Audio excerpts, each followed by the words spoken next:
Joining us now, she's a good friend of the show. It's become a regular every year we do this. I look forward to it. It's one of my favorites. Longtime head coach of the Nebraska Cornhuskers, the legend herself, Rhonda Revelle, back with us here on In the Circle. Coach, how you doing? Doing great. Hey, it's November in Lincoln, and it was 64 degrees yesterday. So what can you say? It's a beautiful time of year. It's great. Yeah. It's across. It's beautiful, and what a fall it's been for you. Lots of eyeballs, lots of people attending to fall ball. What has this fall been like compared to other falls? Just from the standpoint of interest, people just talking Nebraska softball. I don't, there's always been excitement over the fall ball, but this has gone to a different level. At least it feels like from the outside. How does it feel from the inside?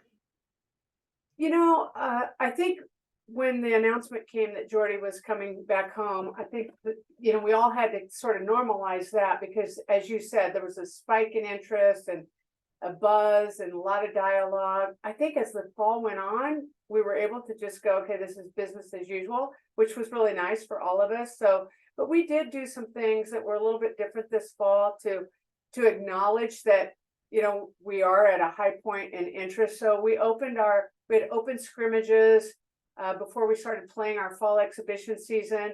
We made them at nighttime so our fans could come. And, so we had, I don't know, 300 to 500 there just to watch us play each other, which we've never had 300 to 500 there before.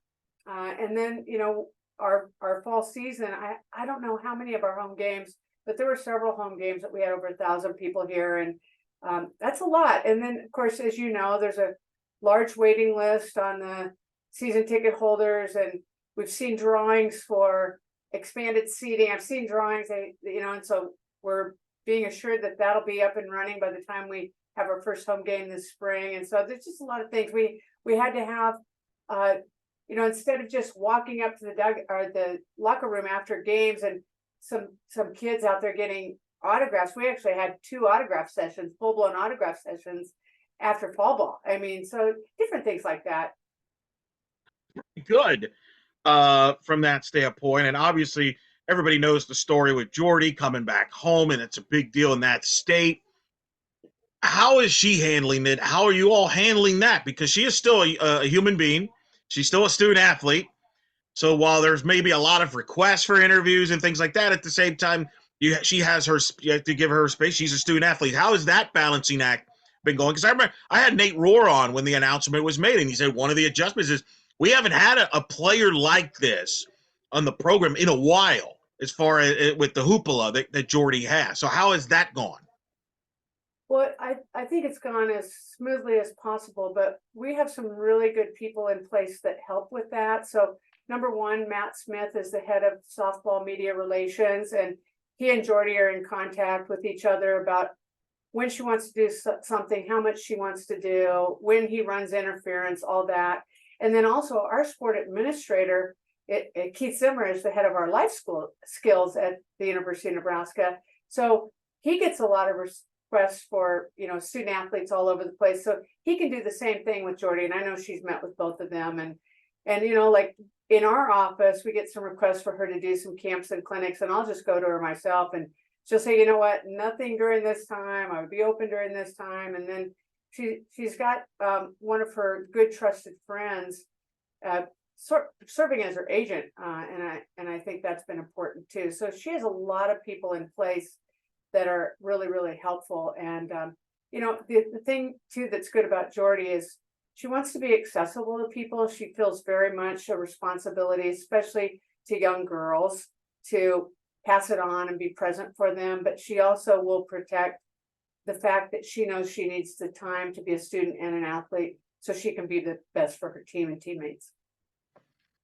How has it been blending her in with the team and blending in the new faces with the group that you have coming back, a group that's been successful, a group that's coming off a regional final appearance again in the last couple of years, making the NCAA tournament? How has that chemistry bonding gone as far as getting to know each other?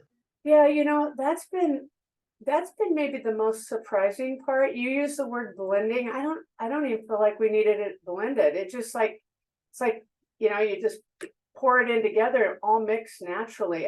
It's been pretty remarkable. And not just with Jordy, but but Bella Bacon, who came from Purdue, and Peyton Cody, who came from St. John's, and then with our freshmen as well, but especially with those transfers, I've heard so many of our returning veterans just say it feels like they've always been here.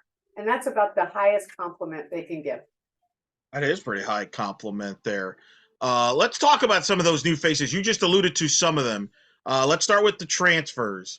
Aside from Jordy, because that she's not the only one. I think that's important to highlight. And we'll get back to Jordy later. But talk about some of the other ones, like a Cody, and where do they fit on this team? Yeah. So Peyton Cody gave us a great spark this fall with her bat.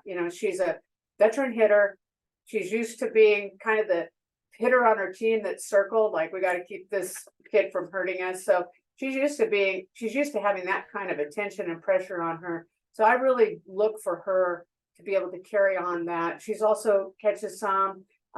She had a little foot surgery this fall, so she's sidelined right now, but she's just a true competitor, and she's very mature. I mean, she's a sixth-year senior because she had a redshirt year due to injury and then also her COVID year. So she's just a really experienced player. Nice to have on our team. But the other thing that she brings, I mean, you want to talk about energy and that positive energy. It's like I've had parents go, man, I just love this kid. I don't even know her, but I love her. So there's that. And then the other one I think you're talking about, Eric, is Bella Bacon. Bella Bacon returns back to Nebraska. So 2 of our 3 transfers literally are coming home. And when you think about that in a big state like California or Texas, you probably don't even think about it much because so many softball players come out of those states. But when you're looking at Nebraska with less than 2 million people in the whole state, and you've got 2 of them returning home, it's a really nice thing. And the thing that was nice for Jordy and Bella, they played at least 1, maybe more years of club ball together with Nebraska Gold. So they knew each other. They didn't go to high school together, but they knew each other. So there was a familiarity with them. And then it just seems like that Peyton and Jordy, just from that pitcher catcher thing, catching bullpens, they just blended immediately as well. Cody, when she gets back, do you see her as catcher only? Do you see her moving her other positions? How do you expect to see her contribute defensively? So St. John's, because they needed her bat in the lineup, they put her in the outfield some, and she DP'd some. I could see that happening at Nebraska as well. You mentioned obviously the Jordy and Bacon from Nebraska. Nate Ward told me something this year that the state of Nebraska is underrated with softball talent because it kind of gets overshadowed because of the volleyball talent in the state, which is well documented, obviously proven by obviously what Coach Cook has been doing at Nebraska, once again, #1 as we talk. But he feels that this will showcase that there's great talent in the state. I know you've known that, but do you sense that now that there's this extra emphasis, like, wow, I didn't realize there's this much talent in Nebraska? Because it feels like now people are starting to open their eyes on that. I just think people aren't surprised now when they see talent coming from the state of Nebraska. I mean, you look at Ruby Milan, who's at Washington. You look at the Camden twins, who are at Arkansas. Casey Hoffman, who's at Arkansas. Emma Koff, who was at Georgia Tech and is spending her COVID year at Oregon. I mean, all those kids are from Nebraska. And then the people on our team from Nebraska, the Andrews sisters, was to start right there. So I think we've known that Nebraska puts out really nice talent, and some years, you have more than others. And when you see us roll out the 24 signees next week, you'll see there's some Nebraska talent in that group. So, we're excited about that as well. You mentioned the Andrews sisters. Let's talk about them and obviously the offensive side of the ball. Starting with them, how are they doing, and how do you see the rest of this offense this year? Mm-hmm. Well, Billy had a little shoulder cleanup. It wasn't anything major, but it was cleanup in the summer. She's back. She's not fully back, but nearly fully back. She's doing everything. And, I will tell you, we had some off-season surgeries, but I have been so inspired with the way those athletes are rehabbing. I mean, they've lifted their team, but the way they're attacking their rehab, we can go down the list of those, but starting with Billy. And Billy's just locked in. I think she sees that we have a lot of returning talent. We've added some talent, and, she's coming off an All-American season. And, really, I think that's a boost to your confidence, even though she was already confident. And she wants to make this last year really special and just empty the tank and leave it all on the field. Who else offensively has stood out to you this fall?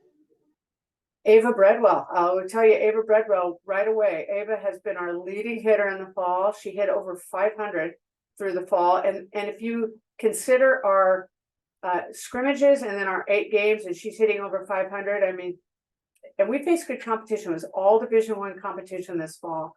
And so I just think that she's really on a mission as a 3rd year in our program and being our primary catcher to catch a really good pitching staff. So she's really, really focused. And that was really the big thing that I saw from her this fall. You know, Sid Gray didn't necessarily have the numbers this fall, but man, did she square up quite a few balls and didn't have anything to show from it. And then you mentioned Brooke Andrews too. And Brooke and Billy are both outstanding athletes. And, you know, Brooke has really started to establish herself as a force to be reckoned with at the plate. You saw that last year in her numbers. And then she's also really taken hold of center field and does a really nice job out there. Familiar faces, some of your players like the Andrews, Squire. I mean, it's like, whoa, I feel like they've been there forever, but that's part of that veteran group and that leadership. Talk about the leadership you have on your team. Are they the type of leaders that lead by example? Are they vocal leaders? Is a little bit of a mix? What kind of leadership do you have on your team? So I'm really, really glad that you brought this topic up because I want to brag about them a little bit. So, since COVID and when we were able to do some things virtually, we've really honed in on trying to help our leaders grow and develop. So if, let's say they had an interest in growing their leadership skills, we as coaches feel responsible for that. So we are very diligent in taking the people that are interested in leading and kind of going through a semi-organized progression of what we do. And part of that, Eric, the first step is making sure that they take inventory and they have great self-awareness and they're leading themselves really well. And that's a by example that you're speaking of. But then we get into just having a lot of great dialogue about how to lead with your voice, because really the best leaders do some of each. And when we talk about that, we talk about the risk, the reward, and the challenges of leadership. And I always tell them, look, only one of those things sounded very cool, the reward, right? The risk and the challenge of leadership is just hard work. And leadership matters so much, but it is so hard and it's challenging. And so we have a touch point with a group of 4, Abby Squire, Kaylin Kinney, McKinley Maleka, and Billy Andrews, that we touch base every week. And sometimes it's a formal agenda and sometimes not. But I just think they've done a really great job in setting the standard and helping to hold the standard. And I will tell you, it really showed, we can't force them to stay here this summer. But after they took the month of June off, every one of our returners was here from 4th of July on training together. I think that's a great testament to the leadership which I just spoke of. That is indeed. And they, like I said, they were probably motivated to begin with based on the last 2 years making the NCAA tournament, the regional final, but they wanting more. Then you add the pieces that you did. You add the excitement from the fans. You're telling me you're getting thousands of people in the fall ball. I mean, if I was a player, I'd be fired up. I mean, every day getting ready, right, to leave it all on the field. This could be a special year, and you don't want to leave anything kind of without, with it behind and saying, oh, I wish I would have done that. Yeah. Well, and you know what? On top of that, so Bella and Jordy both committed to come here in the month of June. So guess who was also with that group starting after the 4th of July? So that's why I said there wasn't really much blending. They just seemed like they were a part of us. So they were training with them all summer too. You mentioned your fall ball playing Division I. Was that by design? Is that just worked out there? What's your philosophy? Because you mentioned not a lot of schools do that. A lot of schools like to play different levels of competition just to, hey, someone going to go in a little slow. You went right at it with D1 right off what was that part of the plan? What's the philosophy there? Completely part of the plan. In fact, I want to take you back. You say I've been here a long time. I'm going to take you back several years, pre-Big Ten. When in the Big 12 at that point in time, we didn't have any travel restrictions in the fall. We had a multi-year agreement with these schools. Let me just name these schools and tell you what they mean to you. Washington, Utah, and Michigan. pretty good. It's pretty good. We rotated where we were visiting in the fall, and we would all, Washington and Utah and Nebraska, all three would converge at the same place. So we were guaranteed for several rotations that we had those two schools in our rotation. And then Michigan and Nebraska just traded back and forth going to each other's venue. Imagine that. So I love that, because on the years that you might have been young, it really grabbed the players by the base of the neck going, oh, this is what it's going to be like in the spring. On the years that you thought you had a veteran group, it's like, okay, I'm feeling pretty good where we are. I mean, there was lesson after lesson after lesson. And so from that time, I've always wanted to, we go to the Big Ten. We're not allowed to miss school in our non-traditional season. I understand that. However, how much can we put great competition in front of our players so it's a measuring stick? Because I haven't found a lot of reward in maybe beating someone handily. I don't know that we're really growing or that's really causing stress points. I really want to cause stress points in the fall. No, that's interesting. That's well said. And like I said, it's pretty open to it too. Like a lot of times teams like try to hide what they're doing in the fall and stuff. Not that you're showing your cards, but it's out there. Like people can watch and follow what you're doing in the fall, which I think is great because it helps build the anticipation like a year like this year. With Jordy, now that you've gotten her here this fall, what have you, and you've known her for a long time. People that don't know, you've recruited her since for a while ago. So you've known her for a long time. But what have you learned about her now having her in your program this fall that you didn't know, either seeing her on TV or facing her or recruiting her? What have you learned about her? I don't know that I've learned anything completely from that I had no idea about.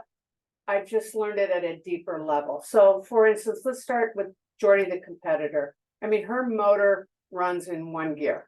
And I think anybody that's ever competed against her or coached her or been a teammate of hers knows that. But being on the sideline, on the same field with her day in and day out, you can really see it. And you can really almost physically see that gear shift, because when she's off the field, she's just Jordy.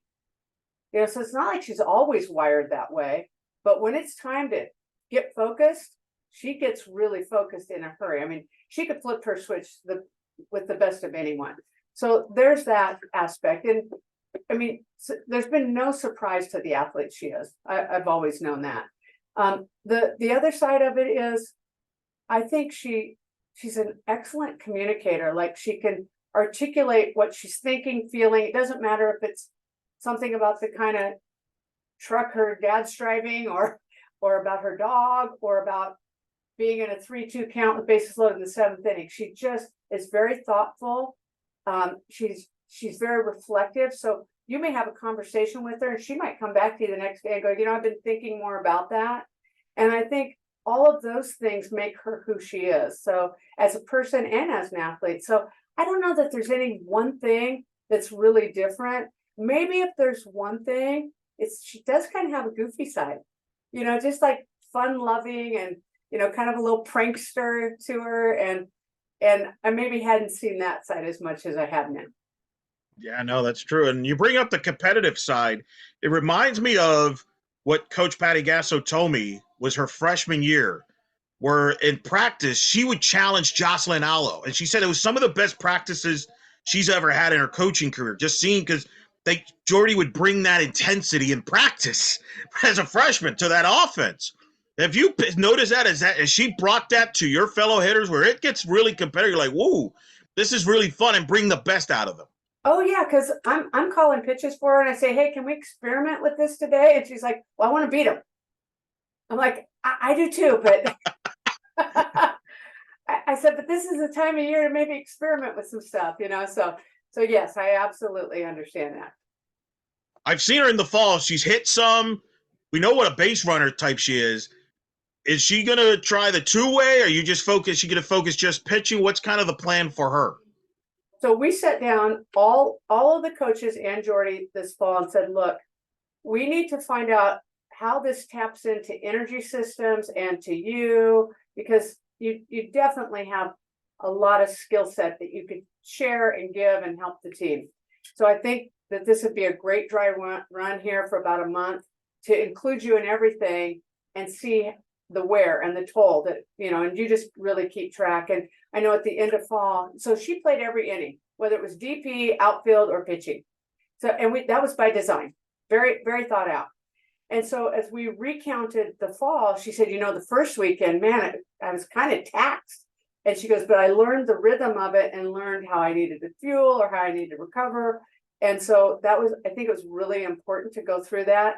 And literally, Eric, I could see her continuing on in any one of those capacities. She's obviously going to pitch a lot of innings for us, but she was our second leading hitter this fall.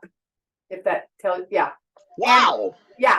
And she right now, remember, we didn't have Billy in the lineup, and she and Billy are like in a heated race, in a foot race. So she is one of our fastest players. So there's just a lot of ways she could help this team win. And she's so dedicated. She's dedicated to her training, her strength and conditioning, obviously her softball skills, but also her nutrition, what it's going to take for her to be her best. What kind of offensive player is she? Oh, she's really good. I think she's never focused on her offense as much as she has her pitching. She's always hit. But I think now we're spending equal amount of time focusing on offense. And Diane Miller, our hitting coach, is like, wow, she's picking up things quickly. They've got a few things that they're trying to work on with her, not necessarily her swing, but her timing and different things like that, I think she's going to be right in the middle, the heart of that lineup. Because again, you can't undo the competitor in her. So she's going to compete in the box, and that's kind of half the battle sometimes. No doubt about that. And it's just, man, to maximize that talent, and it's tremendous. I mean, you and I we both love those two-way players. I mean, there's been so many greats that are two ways. So I feel like that's a positive message to a lot of student athletes saying, hey, if she could be a two-way athlete, why can't I be a two-way athlete? Not that there's anything wrong with being just a pitcher or just a hitter, but I don't think we should force that on a young athlete. They should be able to pick what they want to be. And I think that's a great message. Yeah, thank you. Think about this. There are a lot of times athletes say, I'm more than just an athlete, right? That messaging. Well, I think sometimes in softball, pitchers that are really athletic think I'm more than just a pitcher. And I understand where we need to protect them. Like they have so much significance on the mound for us. So we do need to protect them. But yet I'm a great believer that I don't want to rob them of part of the joy that the game brings them when they do other things, if they're capable of helping the team. Question. And of course, you've had some deep pitching staffs the last few years. You don't just depend on one arm. And I would imagine you don't want to just depend on Jordy. So talk about the rest of the pitching staff and what they can contribute. Obviously, you've got one of your pitchers that's really was a big part of the success the last couple of years now on your staff. Right. Yeah, we do. Yeah. And she's doing a nice job throwing BP, by the way. And she's catching bullpens. Courtney Wallace is catching bullpens. And just yesterday, she was catching a bullpen, and she was telling one of our freshman pitchers to slow down. You're going too fast. And that's something that we said to her all the time. And I just basically fell on the ground laughing. I'm like, okay, you're killing me, Court. So that's been fun. But by the way, I'm saying it on record for the first time, she could be an amazing coach if she decides to go that route. So there you go with that. No, we're really excited about our staff. Sarah Harness had a really nice fall for us. I think sometimes, she transferred in last year. Maya Felder went through this her first year with us, and by second year, she really hit stride. I feel like Sarah's really hitting stride. So she had a really nice fall. Kaylin Kinney was another one that had a little knee cleanup in the fall, so she was out not pitching, but she's back throwing now. The cool thing about, KK's mostly drop ball, Sarah's mostly rise ball, Jordy, of course, is both. So if one of them is following the other, you have something to set up, and then something, you have something to follow that's opposite. And then the other one that we're really excited about is Caitlin Olinsky, a freshman lefty who just doesn't throw particularly hard, but man, you want to talk about spinning the ball. And I think she got the highest praise. We went live against our hitters the other day, and Diane Miller, our hitting coach, highest praise. She goes, man, I'm going to have to do a little more scouting on you, Caitlin. And Caitlin smiled, and she said, you're really crafty, and you're going to cause a lot of teams to really be frustrated because she just spins it so much. I call her a pop-up artist. So, I just think when you can get a pitcher to get quick outs like that, so we're really excited about her too. Pop-up artist. I like that. It's a good one. Yeah. Creative there. I like that. It sounds like you like the variety that you have in this staff. That you can go in a lot of different directions. Is that accurate to describe your pitching staff? It's so accurate. Yes. I'm very excited about.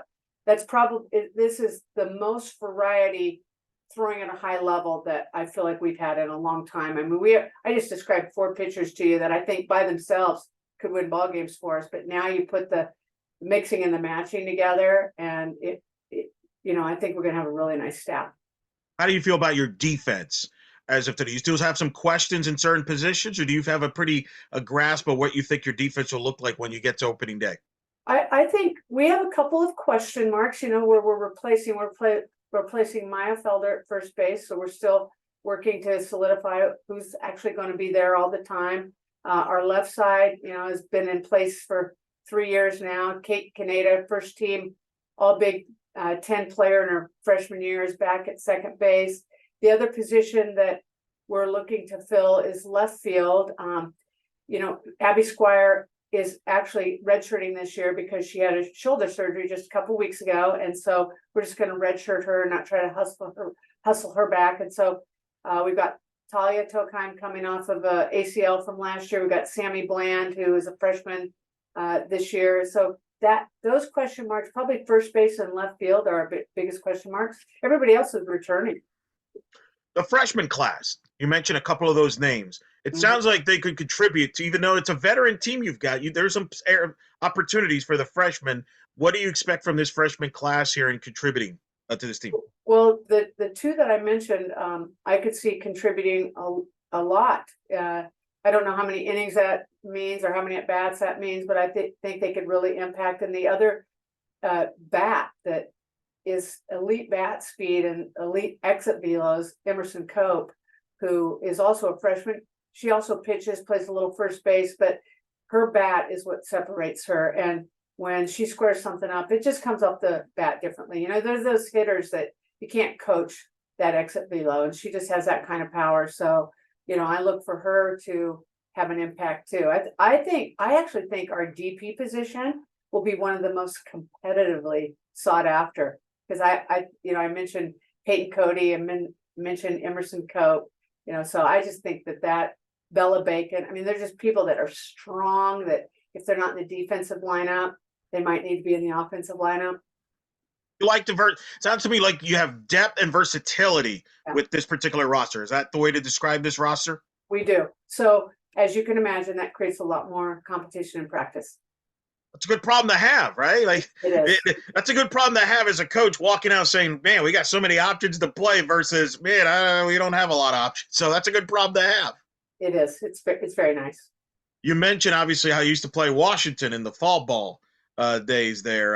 A year from now, that's going to be your conference opponent. Realignment seems to follow you, Coach. It seems like everywhere, everything around you're doing. It's no different. Big Ten's, obviously it's in the news with UCLA, Washington, Oregon pending coming. What's your thoughts as you see this kind of continuing to evolve, where the conferences keep growing, and now it's becoming a national conference where you have to travel west and they got to come to you. It's going to be unique. Yeah. What we've tried to message is just how exciting. Look at the 3 teams that we're adding to Big Ten softball. They're all like national championship caliber programs and have been for years. So that's only elevating our opportunities in the Big Ten to compete really with the giants in our sport. So I look forward to it. I expect, and I don't know who will be doing the scheduling and when it'll come out, but I would expect, with it being Jordy's senior year and we're featuring, I wouldn't be surprised if Washington's coming here in the following spring. Is it I mean, think about our opening game this year is Washington in Puerto Vallarta. Yeah. It's our first game of the season. So I thought, is that a coincidence? I don't know. So I wouldn't be surprised if UCLA is coming here next spring. I just, nothing's going to surprise me. But what a great testament to what softball has done to just even be thinking about those matchups. They love those scheduling storyline matchups. You know what I mean? I That's what they know. like. They like that. I You're know. right. The scheduling is going to be fascinating from that standpoint as far as how that's going to be handled. Obviously, hosting the conference tournaments, because usually you have a rotation, but now you got these new members. Will the rotation stay the same? Does it get adjusted? I think those are some of the topics, right, that you all as coaches in the league have to will be addressing over the next year. Yeah, that's a really good point, and I don't have the answers to that one. Well, I want to give you credit for this. One of the things I've learned with volleyball, soccer, and the other sports, this year the committees has access to the KPI, which was created by Kevin Paga, who we had the show. Thanks to you, your recommendation, you told me to have him on the show, and I talked to him, and he was pushing it to the NCAA about his system and his formula. Now that's going to be part of the committee's tools they can use in their selections for at-larges. I just wanted to give you credit because you brought him up on this show a couple years ago, and here we are. Things happen. I remember that conversation. I think I actually pointed at you. I'm like, yes. Get him on. I took your advice, had him on. Voila, now he's part of it. So now there's a new tool and metrics as we try to improve the postseason. And I think that's the important thing. And we mentioned that, I think, when we talked about him. It's not that, that we know that the committee has a hard job. Give them, though, as much information and data. Don't limit it. I remember that was kind of the message you were sending, and it seems like they're listening. Right. Yeah, no, absolutely. 100%. So yeah, it's exciting. You and I talked earlier before we got on this call about the volleyball and soccer seeding 32. Oh, that yeah. could happen with softball or baseball. It may. I think we have to see how it goes with these fall sports, and I'll just go on record now and say I'm a proponent. I don't know if we'll get there, but I am a proponent for that. And to your point, getting sent to the same venue 2 years in a row, if you're seated, that maybe doesn't happen. It might, but chances are it doesn't. Well, the other thing too is women's sports is exploding. You saw this up close with Nebraska volleyball filling 90,000 at the football stadium. Which shout out to Maddie Fowler, your former player, who helped set that up. She works at the university. I had her on the show to talk about that. The ratings are up in volleyball. We've talked about the ratings in softball. Do you sense that women's basketball as well? Women's sports is exploding. More people are watching it on television, and it's more demand. And I think we're now getting to the point where they should be treated like the men do as far as the postseason's concerned, with TV contracts and how you the process of selecting teams.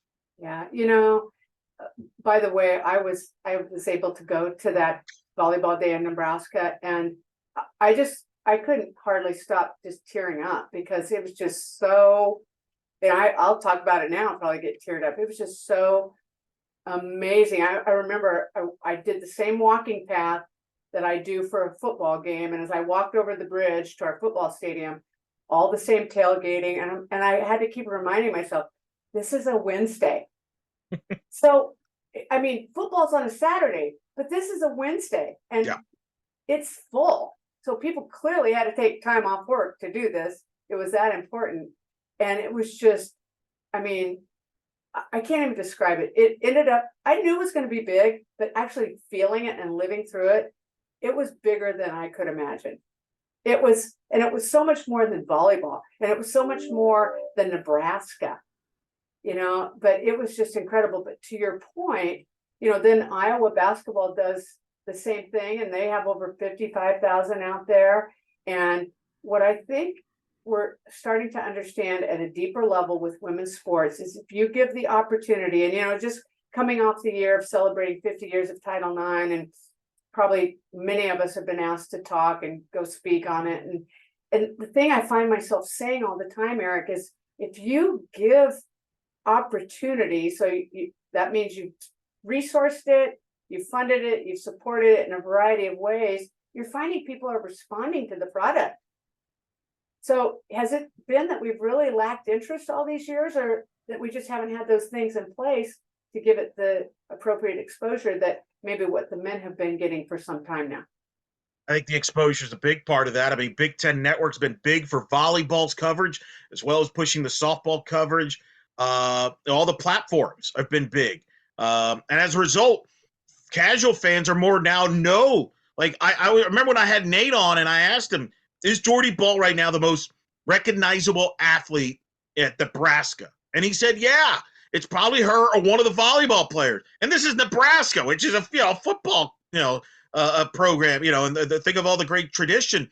But I've seen that more and more in a lot of other schools where the female athletes are just as recognizable now, if not more so, than the male athlete, which is it's a great boom time for and a credit to where we're at and the progress we've made. Yeah, and I see that here in Nebraska too, with volleyball, with basketball, with softball. Soccer's had a great year. I mean, there's just a lot of sports that are doing really well, and there's usually somebody on each team that's very recognizable. You mentioned you're going to open the season at Puerto Vallarta against Washington. That is a loaded tournament. So you're diving right into the pool, as they say. You're also playing at Mary Nutter, which highlights a unique schedule. You're playing at Arkansas, a very marquee tournament there with the job that Courtney Deifel there. It's a strong field there of teams that have made the NCAA tournament. Just talk about your scheduling for. You've always scheduled tough, so I would imagine just because of the schedule was already in advance plan. But talk about the thinking there behind the scheduling. Well, you're right. We've always scheduled tough, and I just think it's a year. The last 2 years we feel like we've been a top 30-ish program. And if you want to move from top 30 to top 20, 15, 10, whatever you're capable of becoming, you have to measure yourself up against the best. And so I look at the months of February and March, even before we get into conference play. And I don't know if I've done my math exactly right, Eric, but I feel like we have about 15 opportunities in those 2 months to play really high level caliber teams that are all have their eyes on, finishing the season really late, like in June. So I think it's, we're going to learn a lot. Hopefully we have some success through that, and through that success, it grows your belief and your confidence, and you just get stronger down the stretch. Yeah. I'm going to read you the schedule here for Puerto Vallarta. For those that don't know, you're open with Washington. You've got Duke after that. You've got Long Beach State, which made the NCAA tournament last year. Then Utah Valley there. You then head out to Las Cruces, New Mexico for a tournament. Then Mary Nutter, where you got Stacey Newman and San Diego State. You got UCLA, Oregon, Utah, Fullerton. And then one that I know every Nebraska fan has circled, the home opener, Friday, March 1st. You're hosting Wichita State and Missouri as part of a tournament, Coach. And then you go to Arkansas. As I mentioned, Arkansas, Northern Iowa, St. Francis, and South Alabama with Olivia Lackey in that tournament. That's a heck of a start to the tournament of a schedule. That's a wow, Coach. Is that a compliment? Yes. I'm excited. I know this. Nate Rohr's fired up about it. I can tell you that. Yeah, we're excited about it too. It's like, you know what, let's just roll up our sleeves and go to work. And we're talking about that a lot. Being early November, it's like, we don't have a warm up. We don't have a break-in time in this season. We got to be ready to go pitch one, day one. And that's really kind of galvanized our focus as we're going through. I even renamed what we're doing right now. Instead of it being off-season training, I'm calling it just phase 2 training, because we're still in season. And I think it's really important that we lock down what's most important this time of year, which is getting stronger and faster, and then also honing in on your individual skills.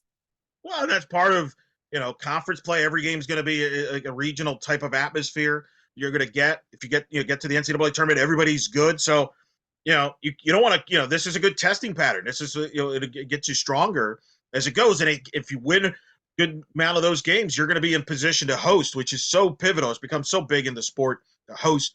And you mentioned the waiting list. Kind of expand on that, because I think that deserves its own recognition about the waiting list for your home fans for tickets for the games. Just explain that to the audience that may not be aware outside the state.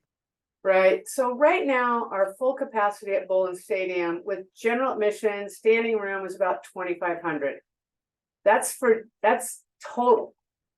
So our reserve tickets are maybe about 1,000. I might be off a little bit there, but I think right around 1,000.